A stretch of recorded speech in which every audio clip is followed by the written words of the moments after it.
Democrats are donkeys because cartoonists of the time period called Jackson and his Democratic followers jackasses. He was the target of the first ever presidential assassination attempt. A man ambushed him outside the Capitol building and fired 2 separate pistols at him, but both misfired. Then Jackson took his cane and beat the man nearly to death before his colleagues pulled him off. He was the only president to kill a man in a duel. In the duel, he was shot just inches from his heart where the bullet remained for the rest of his life. Jackson married his wife Rachel before she was legally divorced from her husband. The stress from the intense attacks on her during the 1828 election may have caused Rachel's death right before Jackson took office. Jackson's pet Parrot had to be removed from his funeral for cussing too much.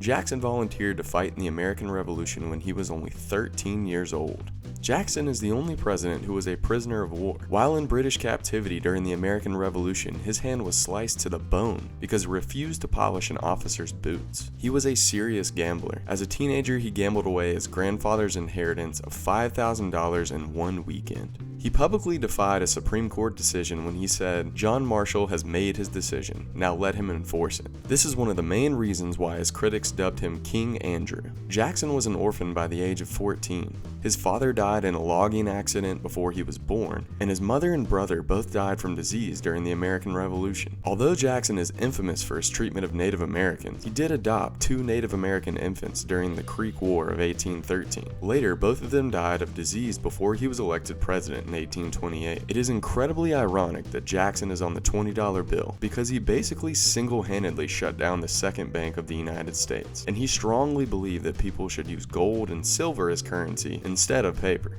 Harriet Tubman and other notable women will take his place on the 20 sometime in the near future. To celebrate his victory in the 1828 election, Jackson invited everyday citizens into the White House and they started destroying the place. It is rumored that the only way they were able to get them out of the house was to offer them bathtubs full of whiskey on the White House lawn.